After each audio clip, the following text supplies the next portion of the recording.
Yeah, praise Jesus on that one. I'll start out like that. Obviously, to respond like that after a tough loss last night, a loss that could have gone either way, I just thought this was probably one of our best weekends of the year, clearly. Offensively, clearly one of our best weekends of the year. So really proud. Want to start with Dylan SQ. Tremendous outing. Tremendous. When we needed it, gave us everything we could have hoped for. So 6 1/3 shutout, and then Connor McCurry came in there with that power stuff. Just everything we hoped we would see today. We'll start with the game. Before we go any further, if I could just recognize Mr. Lindell Bradley, who was here this weekend, who I'm so proud to get to know and meet this weekend. Just want to welcome you back here. Enjoy the press conference as well. But what you've done, extremely impressive. So just want to thank you for being here all weekend. Thank you, Coach. Mark, you mentioned yesterday that you changed the lineup, get a little more offense in for defense, and 13 runs spoke for itself. So the defense really showed up with that new lineup. Just what could you say about them, and did you say anything to them about specifically defense yesterday? You know, I mentioned this in the pregame show today. Every team has the 9 they think is their best defense. Every team has what they think is the 9 that's their best offense, and you generally try to find the best mix of that. And sometimes you have to make a sacrifice. If you think you need more offense, you've got to sacrifice a little defensively and vice versa. We just felt like we needed to jumpstart the offense a little bit and put our best 9 hitters in there that would give us some length in that lineup. It's obviously paid off for us this weekend. And defensively, you know, the good thing is our assistant coaches do such a great job doing homework on you know, spray charts and trying to figure out where the balls are most likely to go. So when you do that, range can be, you can mitigate, you know, maybe a little bit less range because of that. So I think you just combine all those things, and it just felt like the right time to give that a shot, and it worked really well this weekend. What about Alan and Jack? That's 2 weeks in a row. Dylan's 2 longest starts of the year. When he's going as well as he is today, what's working for him, or what allows him to kind of do what he's done these last 2 outings? Well, after the 15-13 game last night, what you saw today were 2 very heavy sinker ball pitchers, and the first 5 half innings going to the bottom of the third, I mean, nobody could get the ball off the ground, and so you saw a lot of ground ball outs, you saw a lot of quick outs, and that's what Dylan is. Their guy, really good guy. I think he was 7-0 coming in today, and he heavy sink, and Dylan was the same way, and Dylan was just a little bit better today over the course of the game. So he threw strikes today, only had 1 walk in 6+ innings. So when he does that with the movement on his fastball, you got a guy that can do what he just did against a top 5 team in the country. Go Jack. Sure. Mark, I got 2 for you. You've talked so much this year about, you know, fine-tuning the lineup and trying to make sure everything's 100% the way you want it. These last 2 days, you started the same starting 9 pretty much. Do you feel like this is the best combination for a lineup you've had so far this year? I would say it'd be hard to argue that right now, right? And you still have a Will Tippett who's working to get back, but it's hard to argue with the offensive production we got this weekend. And it just felt like, okay, even as you get to the bottom of the lineup, some really good things can happen. And Cass hit in the 9-hole today and was 2 for 4 with a run on RBI. Took some good at bats and made all the plays defensively that I can remember. So you want to have your best team when it matters the most, when the games decide who stays and who goes home. And so we'll continue to look at everything that we think might get us a little bit better and then evaluate as we go.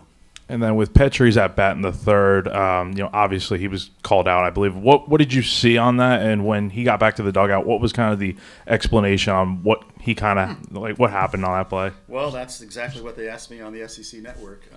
It's, you know, when you know that you're going to be on the SEC network, coaches interview the following inning. You hope nothing crazy happens that you're going to have to address when they ask you. As soon as that happened, I knew that would be the question when in the in-game interview. Basically, what you had there was a very excited Ethan Petri, who saw the ball leave the park and forgot to look at the guy in front of him. You know, he's hit probably 150 homers in his life, and that's probably never happened to him before, and it will never happen again because he's learned the lesson. But I think he in the back of his mind, I think he expected that the runner would be well off to second base, and that he wouldn't have to worry about it. And you know, I've got to look at the video to see exactly where do I think the runner should have been. But at the end of the day, it's always the backside runner's responsibility not to pass the guy in front of him under any circumstances. And he'll learn from that. Go to John, then Phil. What did it mean to have Mr. Bradley, the first African-American student athlete here? And I know he addressed the team. How do you feel like they responded to his talk and his message? Well, we had our best weekend of the year, I would say. So I'm going to give him all the credit. And I'm going to invite him to be an honorary assistant coach if he's willing to take on that role. It meant. Well, let's go then. Come on. Come on. Let's go.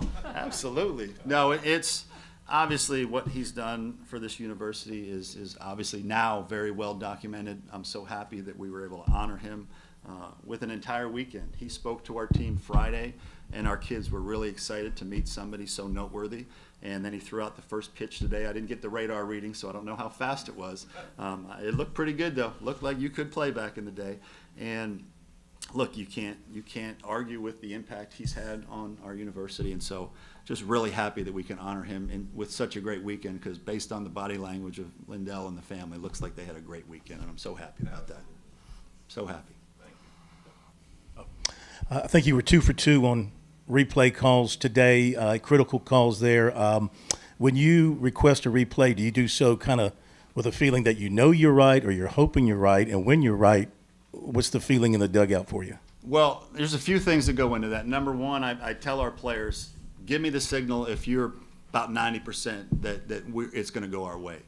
So I trust our guys. I trusted Petri. He seemed pretty confident. Body language, you can read the body language of a player on, are they just selling you a line, or do they really believe in what they're telling you? And I thought his body language was really good. And then the one with Cole, too, I walked by Cole towards the umpires. I was, trying to figure out what to do. And he said, Coach, I think I got in there. And so, number one, you trust your players. If they tell you we should look at it, we look at it. And my second thought on that is I have yet, knock on wood, I have yet to ever run out of challenges, right? So, and late in the game, you can go to an umpire if you're out of challenges and say, hey, I still think you guys need to look at that. So until I run out of challenges, I'm going to be pretty aggressive with using them, because you can't take them to the next game. You can't store them up. So if you think there's any chance on a play that might help you, 9 times out of 10, I'm going to roll the dice, and you really don't have anything to lose. Yeah, speaking of trusting the guys, you've spoken multiple times in these SEC series. We all came up just short that you were confident they could find that extra gear and start competing in these. So how does it feel now to see them go out there and do that and hopefully sustain that moving forward? No, it was great to see. Look, that's a top 5 team we played, and it seems like that's all we've played for the last 6 weeks is top 5 teams.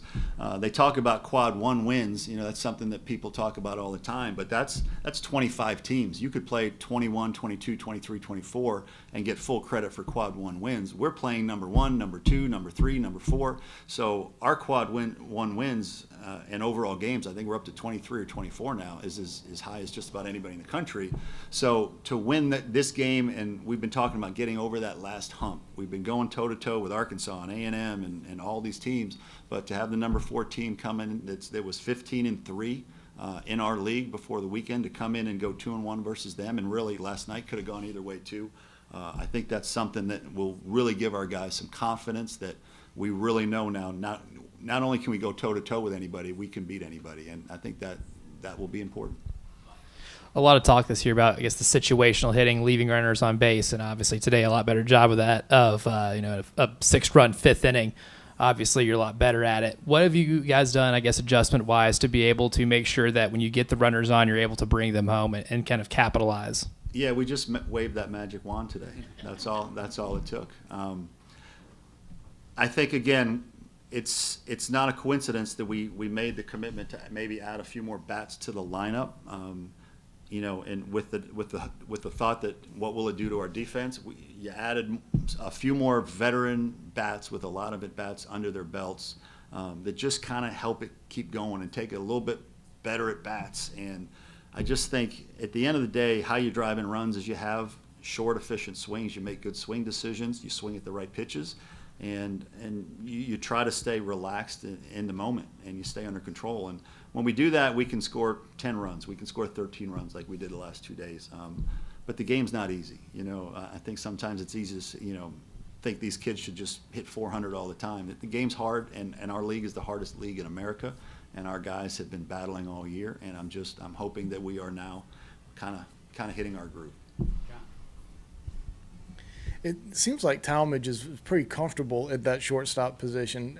Is there anything about the way he plays the game that might suit him better at short versus third? You know, it's like everything else, John, we talked about. There's give and take, right? He was a high school shortstop, so he's always begging me to get reps at shortstop. The reason why he's been more of a third baseman is foot speed. I mean, pretty simple foot speed. I generally like guys that are really fast at shortstop. They just have more range. But again, when you have to pick and choose what's the best total combination of an offense and a defense, you're willing to maybe sacrifice a little bit of range if it helps your offense. And the good thing is on the routine play, he's been really good. Knock on wood, he's been really good. So I think it's energized him a little bit out there defensively. He's made all the routine plays. He started some really key double plays. He's finished some double plays. He just likes being out there in the middle of the field. And again, for this weekend, it was kind of energized us. Kennedy had a pretty big bounce back weekend after a couple tough weeks. You see anything different in his swing or his approach, and how big of a piece is that when he's going for you guys? Well, we brought him in here to be a middle of the order hitter, and he's been that for a great majority of the year. And look, the game is going to humble you at times. He's had some great moments. He's had some tough moments, as they all have, as we all have.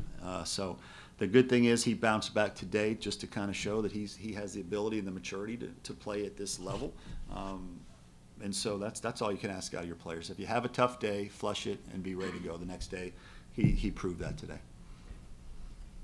Mark, you mentioned quad one wins and RPI and stuff, and I know you probably don't mention that to the kids, but 3 series to go. Do you start thinking about it and saying like, okay, we should be pretty good? Do you start thinking about what do I got to do to host a regional, and just as from a coach's perspective? I mean, I look at it. I'm not going to tell you we ignore it. You look at it because the job of the head coach is to be aware of everything. But you don't talk about it with your team that much. You know what you need to do to have those things happen. But the message from a coach to the players is, here's what we need to do every day to win a game. And if you do that today and tomorrow and the next day, that stuff starts to take care of itself. But you monitor it just because it's our job to try to know everything that relates to our team and our program. Any other questions, Coach? All right. Okay. Thank you very much.